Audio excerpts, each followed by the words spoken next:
after a short break. Now I'm with Mateusz Modrzejewski, who is assistant professor at Warsaw University of Technology. And Mateusz will deliver for us presentation about how music can be made using artificial intelligence, because vision and natural language processing, it's obvious, and music isn't so. As always, if you will have any questions to Mateusz's presentation, just put them on the chat during his presentation, and I'm switching to Mateusz's voice. So Mateusz, the stage is yours. Awesome. Thank you. Thank you. Yeah, so let's talk about the big question, which is, so we want to make music using AI, and now what? Let's take a look into the domain of working with AI using the modality of music and sound. But before that, hi, I'm Mateusz. I'm an assistant professor at the Warsaw University of Technology, which is this beautiful building over here. I defended my PhD there a year ago. I also worked at Apple with the Music ML team. That's the team that's responsible for the recommender system of Apple Music, and also for a big part of the music analysis and audio analysis at Apple. I've also worked with a bunch of other companies, but apart from the whole machine learning and computer science thing, for the past 10 years or so, I've also been a professional musician. I play drums. I've played with Grupson. I've played with the Dumplings. I've played the saddest music in the world with Marek Dyjak, and I've played with the happiest music in the world with Majka Jeżowska. And this is a picture from Poland Rock 2019, which was probably the craziest experience of my whole professional life as a musician. I've also been very fortunate to play some quite serious music with my amazing friends Michał Milczarek and Bartek Łuczkiewicz, with whom we've played improvised jazz music in China, Vietnam, and the better part of Europe. And so you can kind of see that I may be inclined to combine artificial intelligence and music at some point.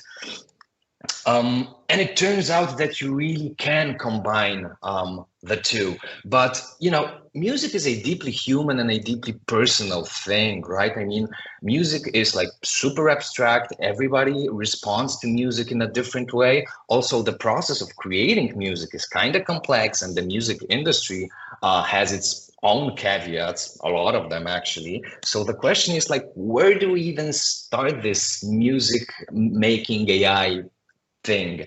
And obviously, let's start with the artists, right? Because they will be one of the most interested end users of any sort of system like this. So the main question that artists give when talking about AI is, will AI replace us? So sometimes artists treat AI, you know, as the devil himself, like something that's coming for their jobs, etc.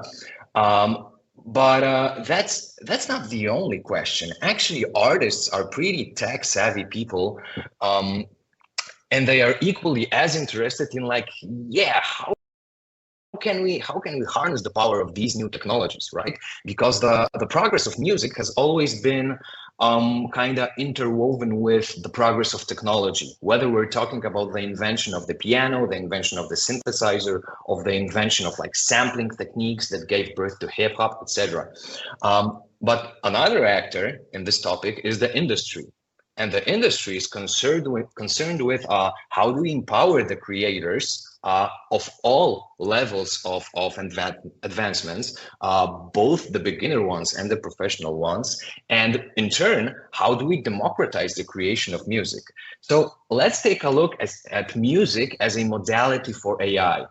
And we have to distinguish between a couple of different representations of music, because like images are the perfect modality for AI. Those are, you know, matrices of numbers, and AI loves matrices of numbers. With sound, it's a bit of a different story. So when we're talking about music representations, we can either use audio, which is something that we can listen to, like a WAV file or like a FLAC file or like a MP3 file, or symbolic music, which is like the written down composition of music. So sheet music, as you can see, is like the original symbolic music format, but more commonly, it would be a digital symbolic format like MIDI or ABC or MXML. The original symbolic format is like written with pen and paper or printed, but nowadays it's more common to see formats like the ABC notation, which is basically text. And we already know that AI works pretty well for text, or what's known as the MIDI format, which is a protocol invented in the early 80s. It was meant to communicate synthesizers with computers, and it's a binary format. It stores note information, so it's a very information dense and rich format, and control values of different sorts. And this format is relevant up to this day. So most music that's being produced nowadays is actually produced using the MIDI format. So this is what a music producer could typically see. This is what's called a DAW, Digital Audio Workstation. This is where you make your music. And these red lines that you can see are automations of different MIDI parameters. So for instance, you can make a synthesizer go or do other stuff like that just by changing the MIDI parameters, right? So by utilizing a sequence of MIDI parameters. Audio, on the other hand, isn't a very nice format for artificial intelligence algorithms at all, because audio, when you zoom in, is just a long vector, one-dimensional vector of floating point numbers. And artificial intelligence doesn't really like one-dimensional super long vectors, but we'll get to that in a bit. So let's get straight to the interesting part, which is how can we generate music in those two formats? So audio, the format we can listen to directly, and symbolic music, which is the automatic composition part that we can't listen back to directly, but which encompasses all of the compositional values of music. So in terms of audio, we will be talking about the task of neural audio synthesis, where we're creating sound. And in the symbolic domain, we're talking about symbolic music generation, which is the composition part. So we want our AI to compose music for us. And this is a paper that I really like. It's way back from 2016. It's called Music Transcription Modeling and Composition Using Deep Learning. So the authors used the ABC format, which is basically text. You can render the ABC music down to MIDI, and then you can run it through a synthesizer and you can listen to it. And they basically trained a language model which was able to compose ABC. They also provide a really nice musical analysis of how their model performs. So they trained it on traditional Irish music, and they find that what the model is generating has the typical style of traditional music.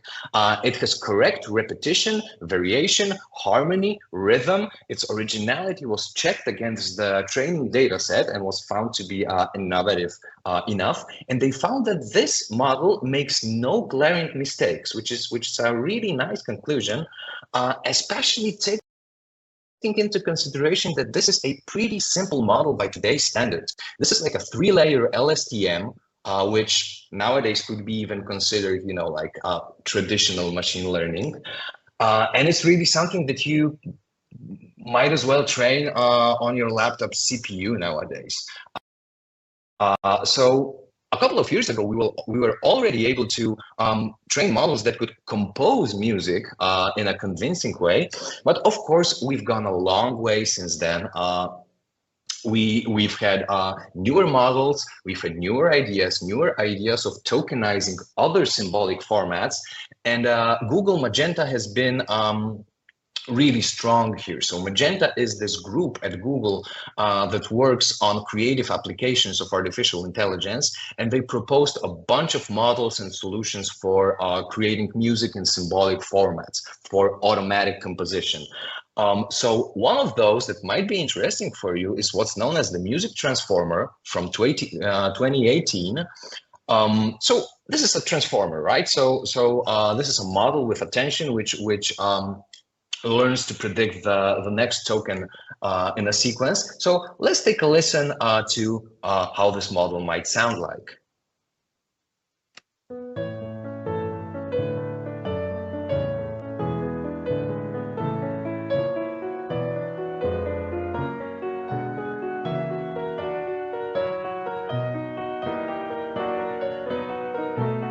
I mean, that's pretty good, right? It's pretty convincing. It has these like slight slowdowns and speed ups, which are kind of typical for classical music. The chord progression feels like it's moving somewhere. I mean, it's pretty good and pretty convincing, right?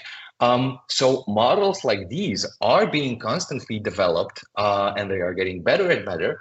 But models for symbolic music don't just end in unconditional music generation.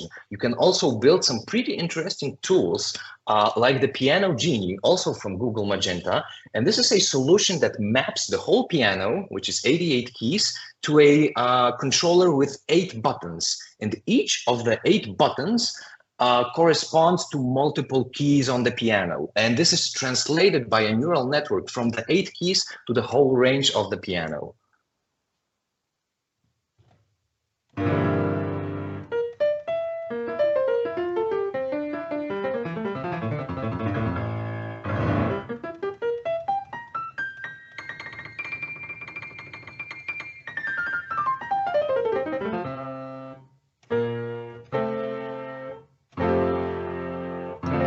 Right, so you can think about this as a new type of interface that kind of challenges your creativity and challenges the way you interface with the piano, which I think is super cool when thinking about the progress of how we understand and how we work with music.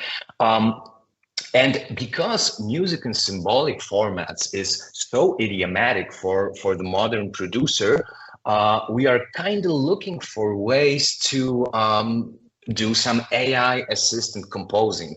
So there's been quite a lot of interest in interfaces that kind of make it easier for non-programmers or for musicians that don't necessarily know Python or other programming languages, how to use the predictions of such models. So this is an example of a model demonstrated at the Izmir conference last year, where you can input your own melody and sample some of some of the selected symbolic music models, and kind of choose which of the suggestions you want to use going further when writing your music. So this is really interesting, and there's really lots of interesting stuff happening in the symbolic music space. But that's only part of the space, because apart from symbolic music generation, there's also the neural audio synthesis part, where we are directly creating sound. So we are directly kind of creating a WAV file or MP3 file or something else that we can directly listen back to.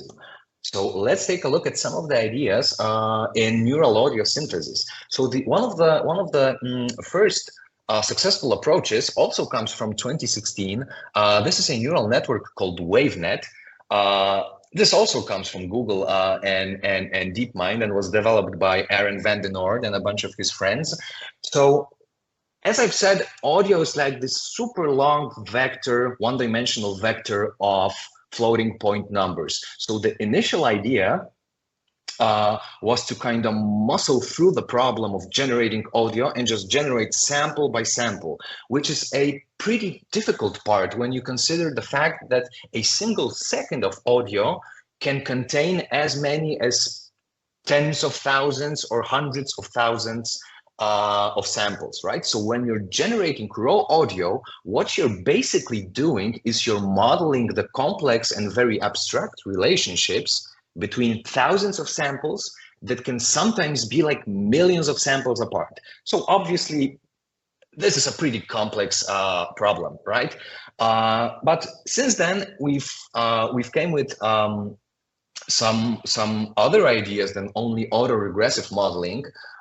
For instance, we've also asked the question, can we create some sort of a neural synthesizer? So a synthesizer is a revolutionary musical instrument that has like a bunch of digital signal processing hardware components inside, like filters and oscillators, and LFOs and stuff like that. And some people ask, like, hey, could we perhaps create a neural network that kind of acts like a synthesizer? And it turns out, of course, you can. If you take the digital signal processing operations that take place within a synthesizer, and you implement differentiable versions of those, you can treat this as a neural network. If all of the operations are differentiable, you can backpropagate through this. If you can backpropagate through this, you can just teach this and train this using gradient descent, which is a super interesting idea, because it turns out that you can create a encoder-decoder network that has a latent space which encompasses the sound characteristics of the data set that you are training on. And this is what was also developed at Google Magenta a couple of years ago. It turns out that the differentiable operations inside such a synthesizer kind of correspond one-to-one to what you would find in a hardware synthesizer. And the interesting part is you can actually deploy a model like this within a VST plugin, which is like a software version of a synthesizer. This is very natural for musicians and producers. This has knobs that you can play with and tinker with, and you can render your MIDI with, etc., etc. And for instance, this approach has been used to re-synthesize music that is composed with different tuning systems.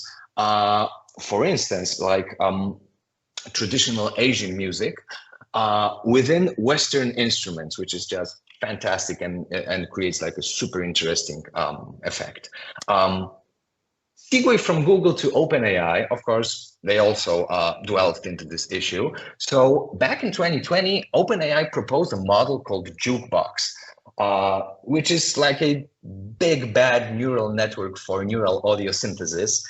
It's a really complicated model which utilizes some pretty interesting deep learning ideas, like discrete representation learning, which is basically the idea of having like a discrete quantized latent space. They also do this hierarchical latent space, but more interesting than the mechanisms, of course, is how useful this model is and what does it enable us to do.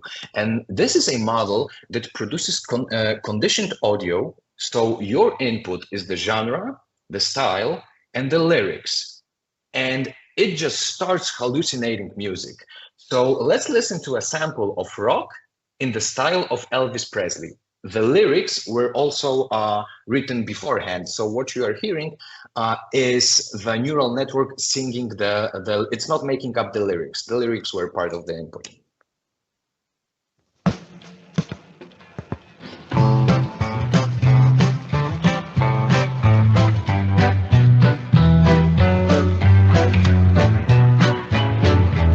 From dusty tiny tumble scarf, but the lyrics tells the heart. When my toe slips, when my hair is lit fine. At last, when he woke up with a mind, I'm dusty. I mean, that's pretty good, right? I mean, the voice, it does have some artifacts, but also these types of artifacts could be kind of idiomatic for the music of Elvis Presley. Also, the voice of Elvis Presley sounds really good in the sample. So overall, it's a pretty successful approach. Another idea would be something that's called RAVE, a variational autoencoder for fast and high quality neural audio synthesis. This is from 2021, developed at IRCAM in France. And this is a very interesting neural network which kind of listens to music and compresses the characteristics of the sound that it's listening to into a low dimensional latent space. So it listens to music, it creates this space in between. I mean, basically the objective that it's trained with is like a reconstruction objective, right? But it creates this internal space which could be understood as the way the neural network understands music, if we may say so. And it learns the structure of music by learning these trajectories inside of the latent space. So what this means, if you train this on a data set of like drums, or in this case, like a darbuka, it will learn to modify and change and reimagine other audio into darbuka. You can train a rave model with any other sounds, and then you can run your own audio through a rave model and reconstruct, for example, your own voice as a drum, or your own voice as a Bulgarian female choir, or your voice as birds chirping. This is super interesting. And also, this model can be suitable for unconditional music generation. So basically, you can also train this model to sample from this latent space, sample new trajectories, and create entirely new music from the representations it learned. So this is a...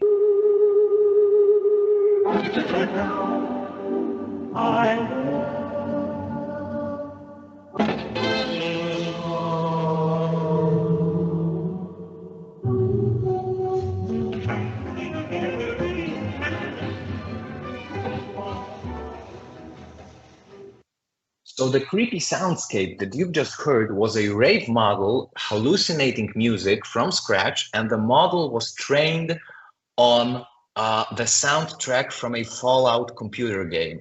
So it's like a post-apocalyptic type of computer game, and there's like lots of broken radios that play the music from the past. So what you've just heard is rave hallucinating this kind of a vintage music, post-apocalyptic type of soundscape thing, which would be really difficult to obtain with any conventional instruments or any conventional composition methods. So super interesting thing. But when we think about generative models, we kind of strive for controllability, right? I mean, ChatGPT has shown us that models can be like, from the user's perspective, like super controllable. You can just talk with them using plain English, and they at least try to accomplish what you're asking for. Well, in music, we also try to do approaches like this. So back in January 2023, there was this model called MusicLM. It was also published by Google. And this is, again, a huge modern neural network that kind of is like a combination of 3 other neural networks. It uses a network called SoundStream as the audio codec, so the one that's responsible for rendering the actual audio. One that's called W2V-BERT, which is kind of responsible for understanding music and producing a sequence of semantic tokens. And one that's called Mulan, which is a contrastive neural network, which makes sure that the audio corresponds well to a text description. So is what I'm listening to the same as what I'm reading, right? So if I'm listening to like a piece of Brazilian samba, the description should be something like a Brazilian samba. It's fast and upbeat and has a danceable character, etc., etc., etc. So these 3 neural networks working side by side create what's known as the MusicLM model, which is kind of like a ChatGPT type of thing. Let's listen to how it works. So this is the description. The main soundtrack of an arcade game. It is fast-paced and upbeat with a catchy electric guitar riff. The music is repetitive and easy to remember, but with unexpected sounds like cymbal crashes or drum rolls. I mean, this is a pretty involved description, right? I mean, this isn't like a super naive or obvious description. So let's listen to what the model hallucinated.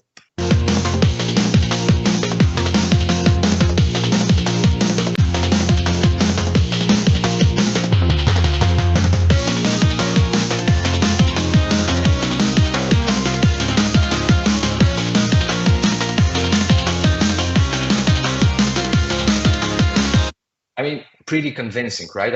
I can totally hear this being used in a video game context.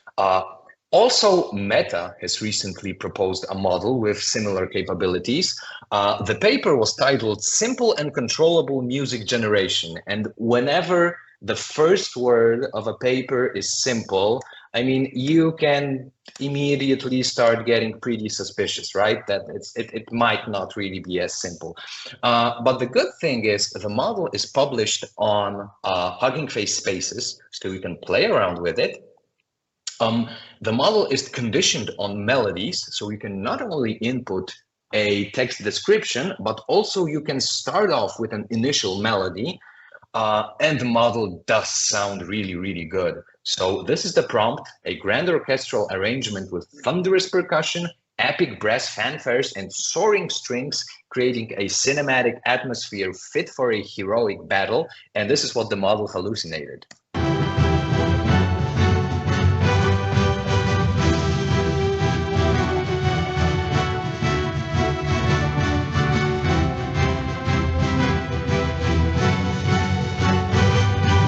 Which is also pretty good and pretty convincing, right? Okay, so this is like a high-level overview of the main ideas that are happening in the music generative space right now, as far as the scientific side of things goes. But okay, what about evaluation, right? Like, how do we know that one model performs better than the other? And the fact is that music AI is extremely difficult to evaluate. Some of you may know a similar idea from LLMs, which are also very hard to evaluate, because there's not really many good objective metrics that kind of correspond to how well the model is performing. So you have to rely kind of opinion scores on, or perhaps on some model rankings.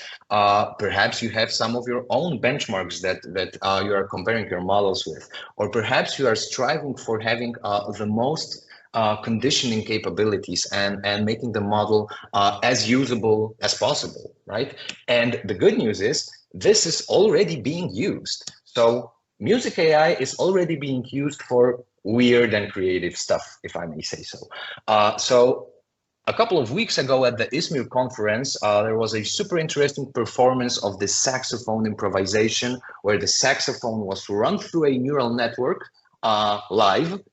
And the neural network was looping the saxophone and morphing it in different ways. The network was trained on industrial machine sounds and on bird chirpings. And it kind of prompted the saxophone player to respond with new phrases, creating this like weird, trippy, jazzy kind of soundscape thing, which is, I think, a very interesting direction to move in creatively.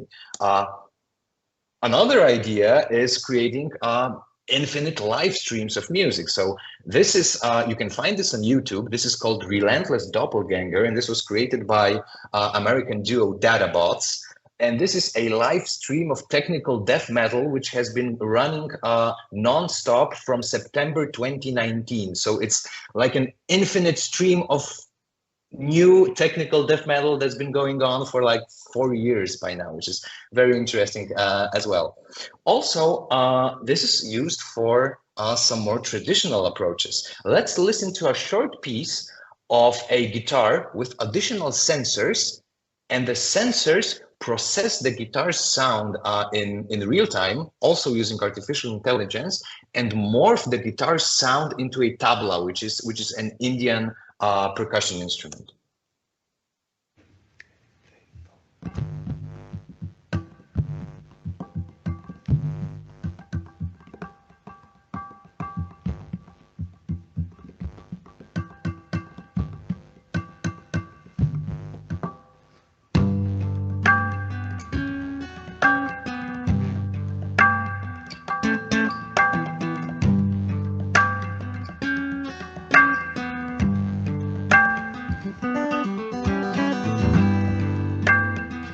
I mean, that's just wonderful. And as we're approaching the end of this talk, I would also like to highlight that there are some ideas of making the work and the job of a music producer easier.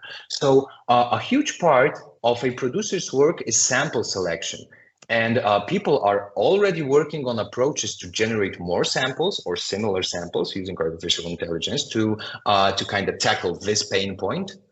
Another pain point is the fact that it's been near impossible to extract particular sources or sounds from a recording that has already been mixed. This has been a extremely hard task, and this is something that neural networks excel in. So you can just take some audio, run it through a model, and this will usually be a neural network, and obtain the individual stems, which is just fantastic. This is also the idea that makes your voice sound better and that isolates your voice on video calls from the background noise, for instance.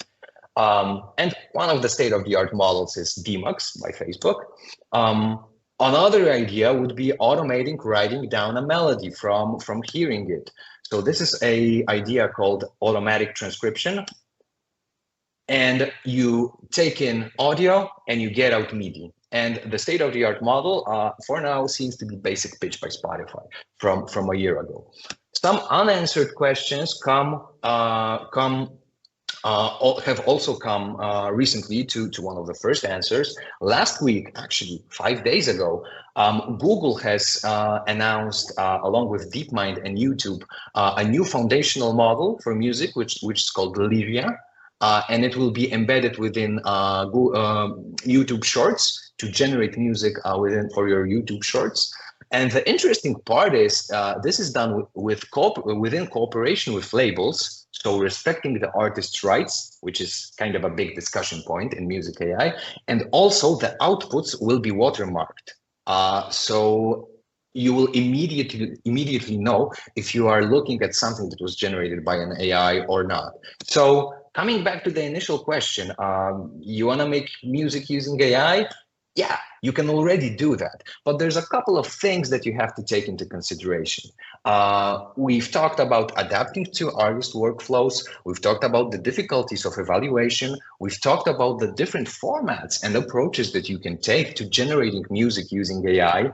But what it boils down to in the long run is we are getting closer and closer to democratizing music creation, to coming up with new instruments, as it has been done historically a bunch of times by now, and in the long run, to empowering more and more creators to do interesting stuff. So it's been a pleasure talking to you. You can find me everywhere on the internet under the handle Modrzejewski.